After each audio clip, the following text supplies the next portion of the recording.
They need me more than I need them. Both Musalia, Wetangula, and the rest, they need me more than I need them. Because the leadership of Western Kenya is in my hands. He should not play it solo. He should not be a smooth operator. He should play his cards openly, join others, because alone or two of them, they can't. Not there to be given a bus. The president only blessed that bus and he topped it up with about 2 million Kenya shillings. But we bought the bus. They were also approached by CS Wamalwa to contribute to this bus, Musalia and Wetangula, and they declined. So I advised the people who support the deputy president to tell him to have 1 minute.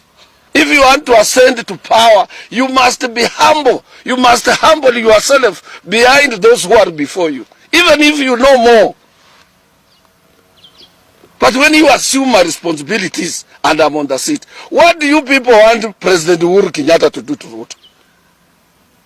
What do you want him to do? Because even if he would have stayed there in the church and Ruto stands up, he starts articulating government policies, the roads he wants to put up in Kiambu, even in the home of President Kenyatta himself. And you are there.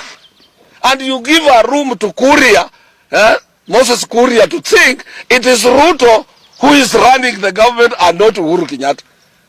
You make Wambuku Kunjiri in Nakuru to say it is not Uhuru.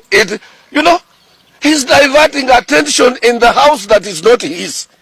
And therefore soon he's going to find himself alone. I'm saying as an elder, I have nothing to lose. I'm giving him a free advice. Let him disappear as if he's not there, and he will service 2021 and he will survive. But if he wants to be every place where President Kenyatta is, to go to the church, if you are a sinner, even if you went to Catholic church where I go 1,000 times, you will remain a sinner. You will not wash away your sins. Tell him to humble himself. And Ruto harbors hate. Let him try to consult these people, talk slowly, not without. I'm giving him a free advice. If you are recording, send this thing to him. He will survive.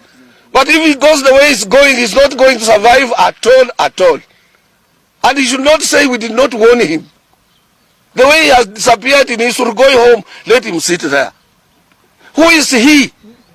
Receiving delegates on behalf of government, and President Uhuru Kenyatta is alone with Margaret in the house.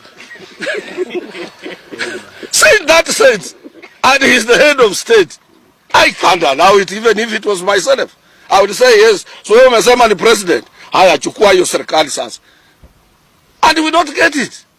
Kibaki aliwacha that shield that protects, a symbol of protection of Kenya, ile upanga, in the hearts of only one man.